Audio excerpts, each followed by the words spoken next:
everybody, and welcome to my YouTube channel. So today I wanted to do a book, a challenge that is kind of popular around this time because the Goodreads Choice Awards are coming out. If you don't know what the Goodreads Choice Awards are, they're these bookish awards that come out every year. They're a popularity contest basically. So it is kind of fun to predict what is gonna be in the Goodreads Choice Awards for 2024. I feel like most of the time it's very popular books, but sometimes you get some like random ones thrown in there. And why am I doing this? For two reasons. First, Meg with Books does it every year, and I find it one of the most interesting videos to watch. I love watching like her predictions and then seeing if she was right, and if she was wrong, like what else got in there, because I feel like most people can predict it pretty well since it's a popularity contest. And second of all, I'm gonna read most of the sci-fi category for the Goodreads Choice Awards this year. Last year I read the shortlist, which are the best 10 books. This year, I'm going to try to read the whole 20 books that get nominated, but because it is such a huge amount of books, and I have like basically only like, I think they come out and then you have like 2 weeks before the voting, I have to start preparing right now. So, there's a couple different ways, there are a couple different metrics that take into account for the Goodreads Choice Awards. One is that it has to be pretty popular, usually books that have over, I don't know, like usually, let me see, the book that won last year for SciFi had 76,000 people that read it.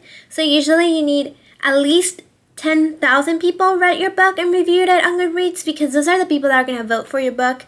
If your book is popular, sometimes it's just a part of a very popular like book series, people will vote without reading them, which is part of the problems with the Goodreads Choice Awards.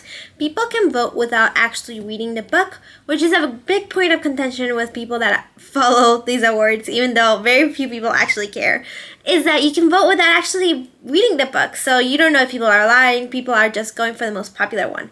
But so one of the metrics that we're going to look at is book popularity. The other metric that we're going to look is how much how highly rated is that book. Okay, so the book has to have at least a 3.5 average rating in order to be nominated.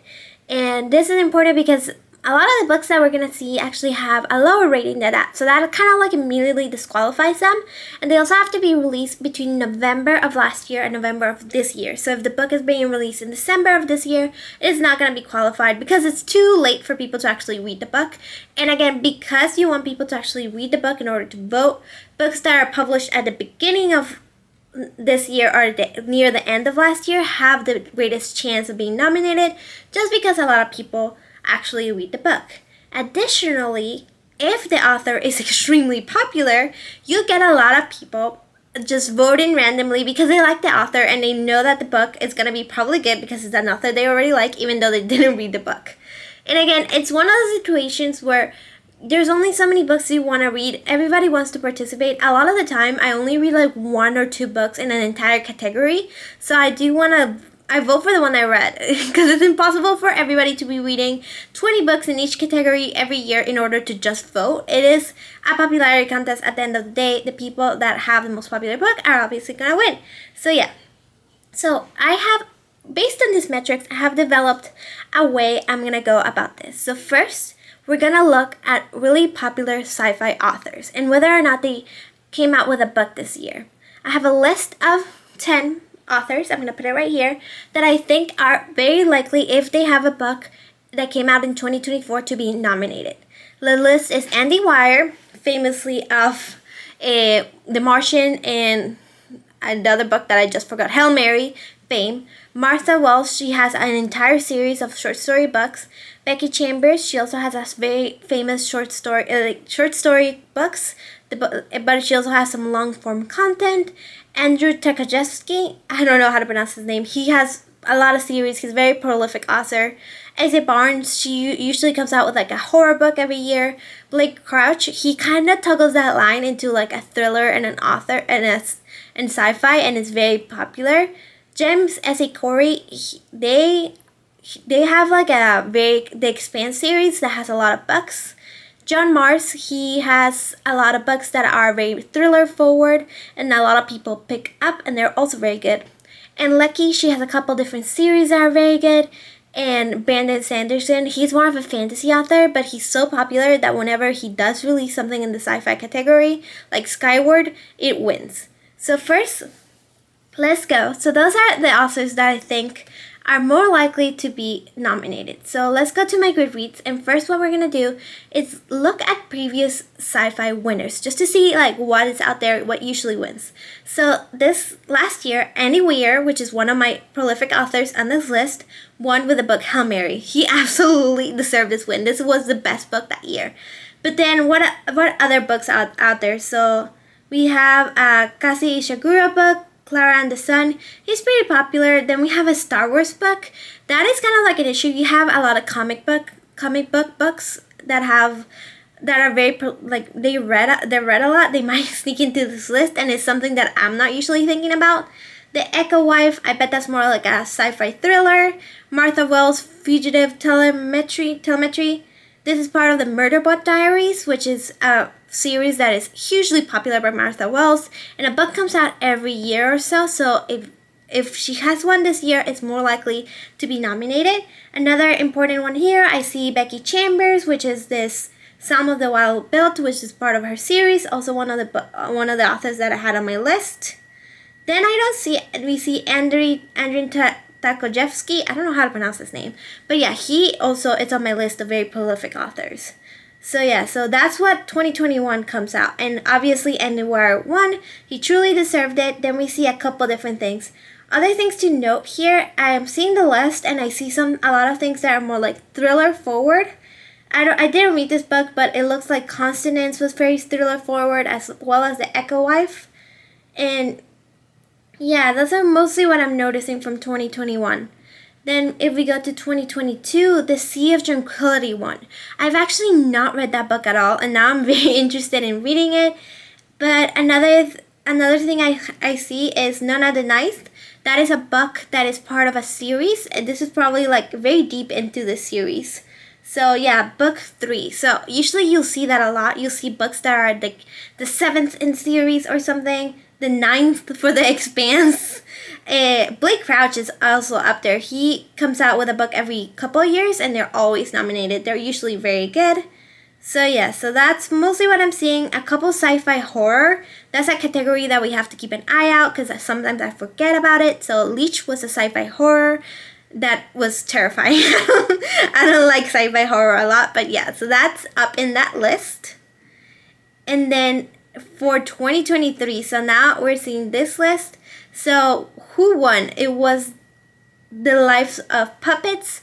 Actually, I do not think this book deserved it. It is from a very popular author, TJ Klune, but that book is actually pretty bad. As part of TJ Klune is a very good author. This book just wasn't very popular, and I'm surprised that it even broke even to be nominated, but I guess I'm having an unpopular opinion because this book actually has a 3.92. So it does have very, very highly rated by other people. Again, Pierce Brown, he has a very popular series, so you're gonna see book 6 of a series is very common to see. John Mars, again, with the Marriage Act, he released that book. Again, you see Martha Wells. So you see a couple of different people that you're seeing them repeat themselves. Andrew Tarkovsky, then you see Leckie. So that's what the first thing that we're going to do. But then there's other things that are surprises. One of the biggest surprises for a lot of these are books that have very, very few ratings. If you see The Great Transition, I actually read it. It was a really good book. And it only has 2,000 ratings, so that's very, very low, especially compared to The Lives of Puppet, which almost has 76,000 ratings. And then Martha Wells would have 46.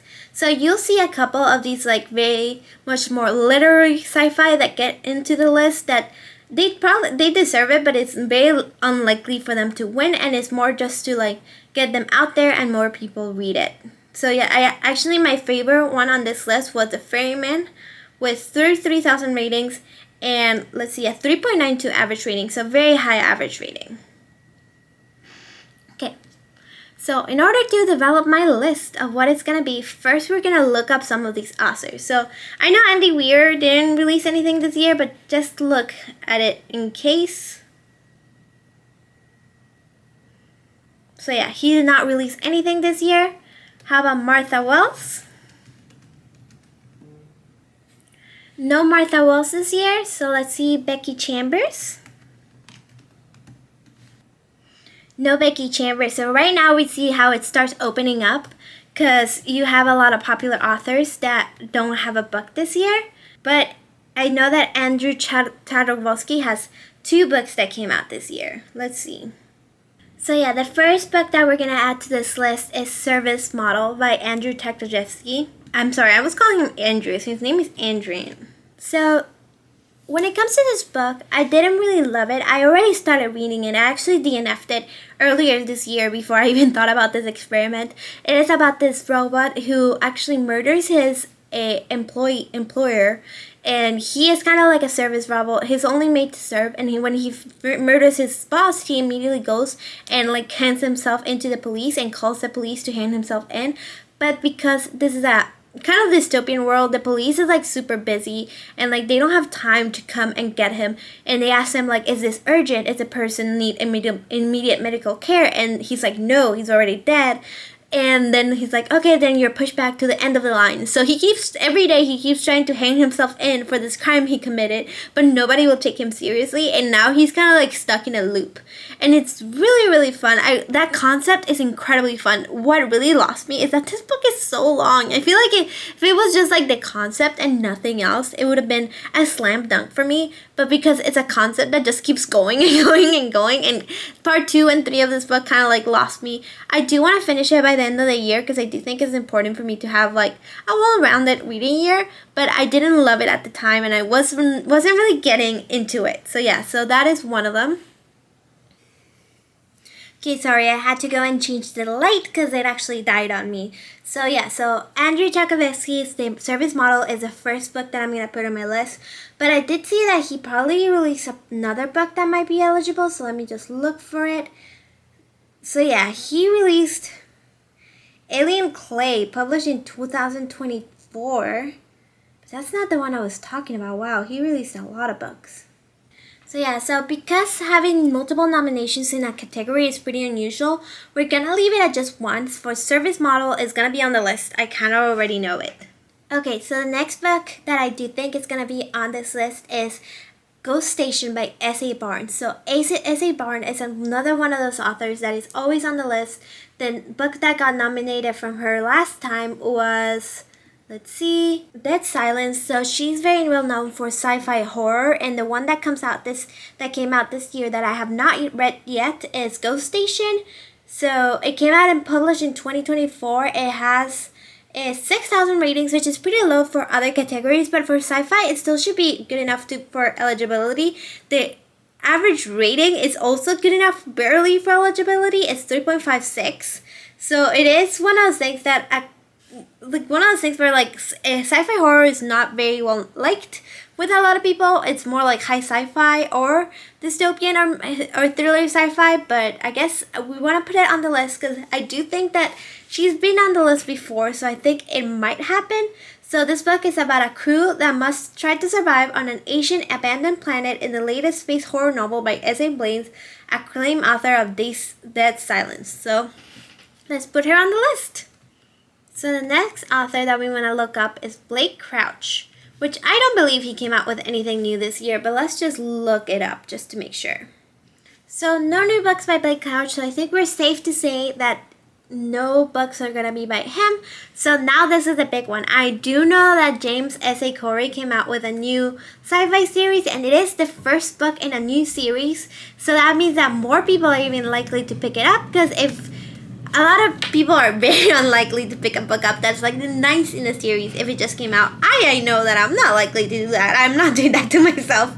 So I definitely think that this is going to be, if not the winner, really high up there. So again, let's see what the name of this book is, because I have not read it. I know that it has to be on my like to be read list ASAP. So the book is called The Mercy of Gods, The Captive War Number 1. It has a 4.22, which is really good, and it has 10,000 people read it, which is a little bit like around the same as the other two. Not great though. I feel like sci-fi does not get read nearly enough, and I feel like it's one of those underrated genres. So let's do The Mercy.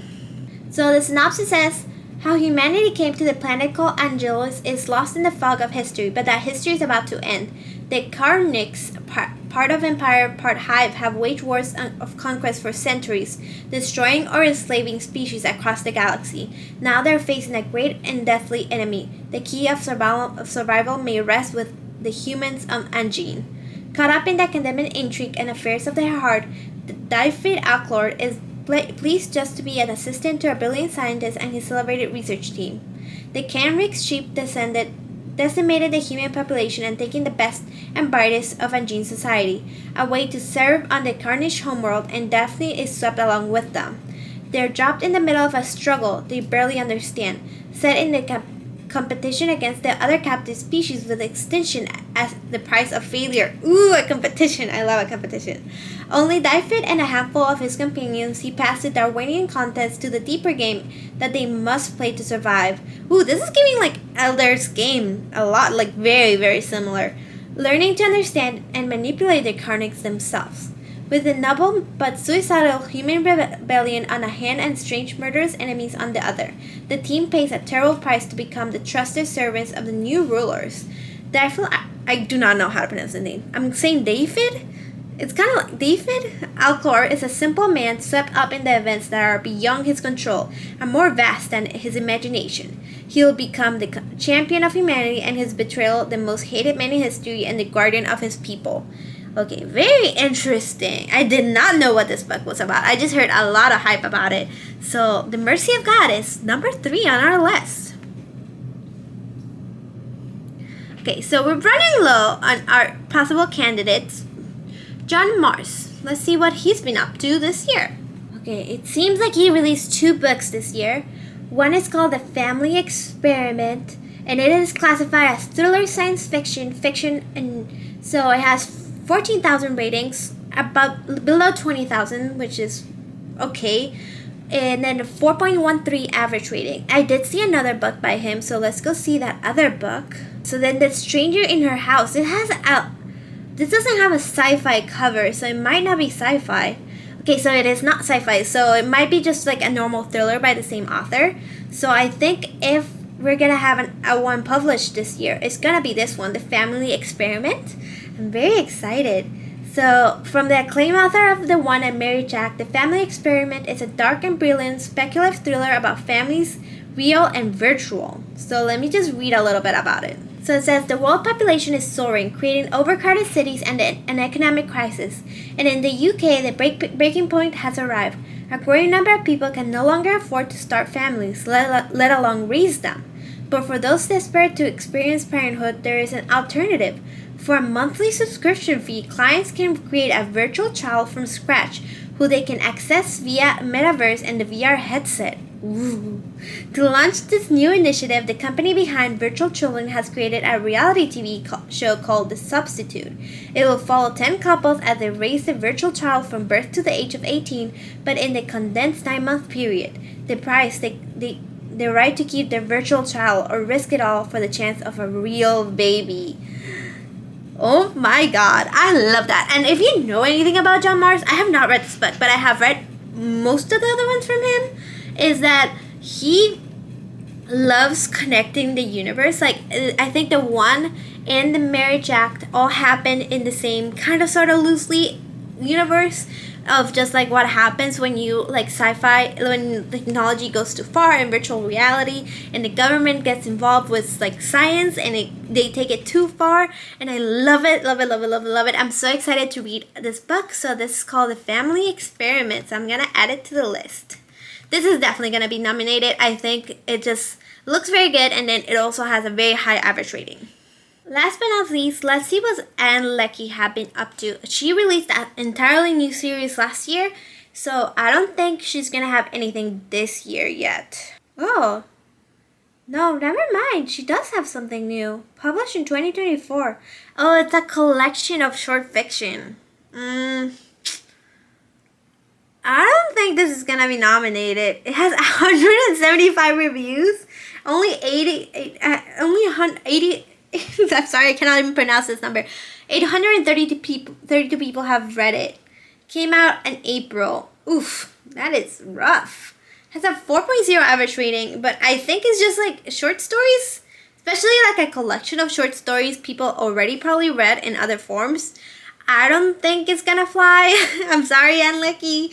I do love you. I do love a lot of your series, but that's looking rough. So I don't think that's gonna happen. So Leckie is out. So far only 4 books from really popular authors.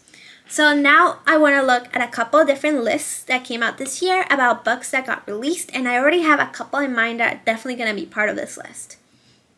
So let's see this list published by Esquire that came out this year. So it says, I think the title of the list is The Best Sci-Fi of 2024 So Far.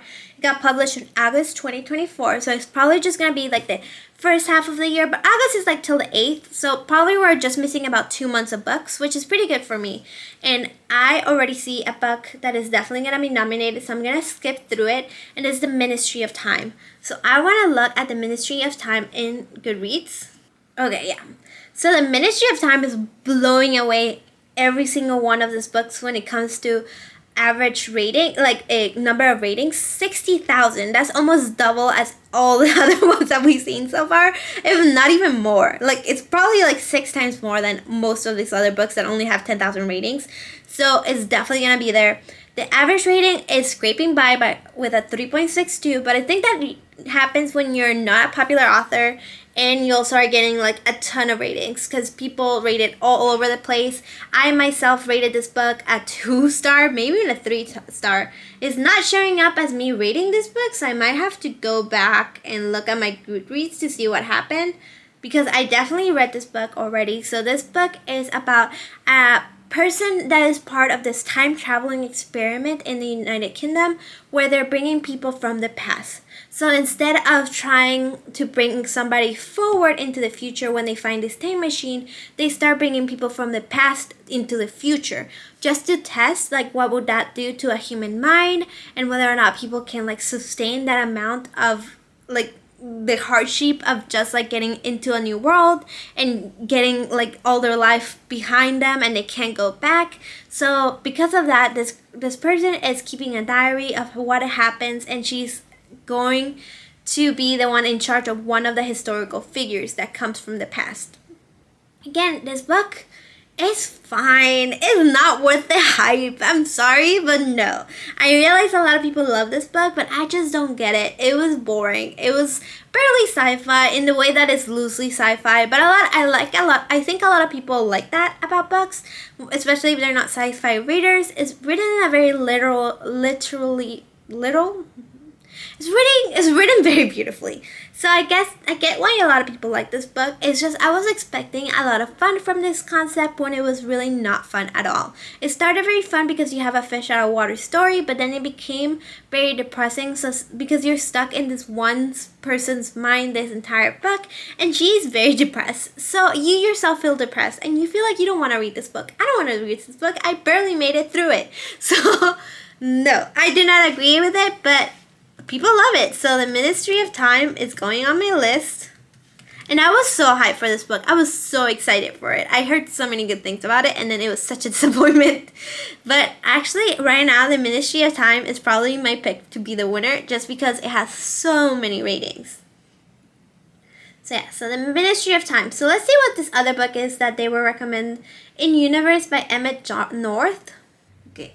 In Universe is not making the cut. It has 3.92, very good, and then 4.93 ratings. 493 ratings is not good enough to make the cut in the Goodreads Choice Awards, but it does look very interesting. I'm gonna put it in my want to read for later. So I do feel like it's important to not only support very popular authors, but try to find new ones, especially in my favorite genre. So then we have Archangels of Funk by Andrea Hirson. So now another book that was on this list is the Archangels of Funk. This one seems very interesting. It's about this girl who is doing a music festival, but she's one of the only humans in the world. She doesn't use all artificial intelligence and all these robots. Sadly, it does have like very little readership. 108 people rated it and 50 people reviewed it. So it is one of like the lowest rated books. I'm gonna put it in my want to read, and I'll keep an eye on it but it might probably not get nominated just because it has so little readership, which is sad because it looks like a lot of fun. Okay, so this one is another author that I think it might be very interesting to look out for. So it's this Stardust Grail by Yumi Kitsei. So this is the author of Deep Sky, which has been nominated before, I believe. So let me see how that one's doing. Okay, this one looks very interesting as well, but it has very few readership. 2,000 people read it. But again, I do think because this is an author that has been nominated for very big awards before and has a very popular book in the Deep Sky, I think she might get nominated, even though the readership of this book is not very high. So I'm going to put it in my list. So I do think that this one is very interesting. It says that it's about a girl who is an art dealer that is an art thief that deals with like science fiction artifacts of ancient alien civilizations, and then she gets tasked with finding this one artifact that has not been seen in many, many years, and she goes on an adventure to try to find it. And it says, but the farther she goes, the more her vision casts a dark shadow over her team of friends, new and old. Someone will betray her along the way. Worse yet, in choosing to save one species, she may condemn humanity and Earth itself.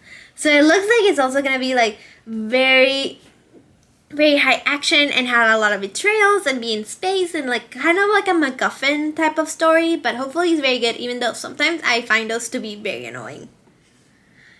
So we're getting up there, but we still don't have 10 bucks. I'm gonna do 10 bucks. I will, if I get to 20, I might, but I don't want to make this book super long. So let's try to get to 10 bucks. So right now we have 6 books in our short list. Okay, so the next book I think might get nominated is Pink Slime by Fernanda Trias. So this book has 3,000 ratings and a 3.65, so I think it's more than enough to get it nominated. It is very interesting because last year when I did this, I saw a big trend on books that got nominated being based on dystopian worlds and pandemics. And I think that was a big reaction to 2020. You know, writing a book takes time, so usually the authors that wrote books during the pandemic were releasing it around 2023, like around a 3-year period. So in this year, we're not seeing as many books that were written about pandemics. I think people kind of got tired of them and kind of had an overcorrection, but I do think we're going to see at least 1 or 2 sneak in. So this one is Pink Slime by Fernanda Trias, and it's about a woman who is stubbornly staying behind when everybody else is leaving her town, when the only thing that they can eat now is a pink slime that the government churns out because all the other food is poisonous by this algae. And she kind of stays behind with this eclectic group of characters, like her ex-husband, a boy that he was nannying, and there's like a lot of terrible looms. But I think a lot of these books break down to being exploration of humanity and what we're willing to do when we get desperate. Not really a lot about the sci-fi elements of the story, but I still think those are incredibly interesting and incredibly poignant. I don't really enjoy reading them because I read for escapism, but I do understand why they're important, and I definitely will put it on the list for books that are going to get nominated. Which that means I probably will have to read it. Which, hey, sometimes you have to get out of your comfort zone when it comes to reading, and I think that's one of the reasons I love doing this challenge every year, because I usually find books that I would not have been inclined to read to begin with. Okay, the next book that I think is definitely going to be nominated is a book 2. So that will be The Imposition of Unnecessary Obstacles by Malka and Older. So that will be a new book that is part of a series that got really popular this year. This is a Sherlock Holmes retelling in space. So it has a 3.99, which is very high, and 1,625 ratings, which is basically just enough to get nominated for something. But it says that investigator Mosa and scholar Plieti reunite to solve a brand new mystery in a follow-up to a fan-favorite cozy space opera detective mystery. So, yeah, so it's mimicking the non-success of Hugo Award-winning author Charlie Jane Anders called An Utter Triumph. I don't know what that means. But basically, I think this one's going to be nominated, especially when this new cozy, sci-fi, cozy fantasy explosion that happened this year. And I do think that anything that's Sherlock Holmes retelling is always very intriguing to the public, especially with a twist like this one. So I do think it's going to be nominated. The Imposition of Unnecessary Obstacles. I hate that title. It's like a mouthful. So yeah, so far we have 2, 4, 6, 8. Let's see who takes our final 2 spots. So this book was in the list, but I thought I was just looking it up because it was never going to be nominated because I have not heard of it at all. But apparently it is. So the Booker Prize 2023. So this one was already nominated for... Why is this book on the list? It came out in 2023. First published in 2023. I guess because it got republished in 2024 after it won the Booker Prize. It must have been independently published. So it does classify. It has 9,000 ratings, 3.79 average rating. It says that it is about an astonishing novel about a young microbiologist investigating an unfathomable deep vent in the ocean floor, leading to her journey that will encompass the full trajectory of the cosmos and a passage of a single human life. Sorry about that, my dog wanted to come inside. So yeah, so I think that's gonna be nominated, especially after being nominated for other awards. It looks pretty interesting. I don't think it's gonna be anywhere near the winner, but I think it looks pretty interesting. I wouldn't pick it up myself. I don't know. It seems a little snobby. It seems a little not science fiction-y enough. I know that's not a term. I know that nothing has to have not everything has to have lightsaber fights and space beams and spaceships in order to be sci-fi. It does my personal preference, but this one seems very interesting, more intellectual than anything else. But I will pick it up if it makes the top 10. Interesting. Another contender that I definitely don't think is gonna win, but I think it's because it doesn't have a lot of ratings, so it's 2,000 ratings at a 3.69 average rating. It's The Floating Hotel. So I saw this book a ton in a list of most look after books that were gonna come out in 2024. This is a cozy debut science fiction novel that is about a mist of rebels and misfits that are in this floating hotel. And then a mystery happens, and it's kind of like a locked door mystery where only the people there could have done it, and it follows each and every one of their perspective. I've heard mixed reviews about it. People that don't like it usually say that it has too many perspectives and it's hard to keep track of who's talking and where is everything going.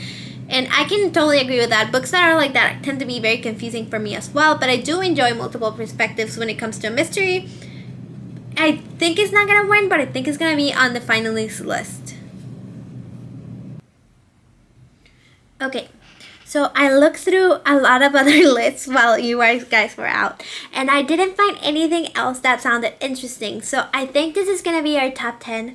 So Service Model by Adrian Tukojewski. That one, he's just a very popular author that has a lot of other really good series, and I think this book is fine. I think a lot of people will like the beginning so much that they rate this book a lot higher. Ghost Station by S.A. Barnes. I do think this book has a very low rating, but it does still probably think of the popularity of the other book by this author might pull it through.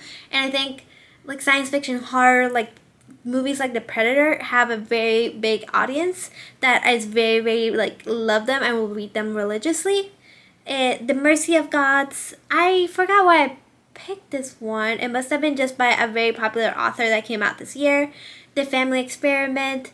Then that one's The Mercy of God is just a James S.A. Corey. So that one's just going to be nominated because James S.A. Corey is a staple in sci-fi. And it probably has, if not the most read, it has to be the second most read in this entire top 10. Let me see before we go.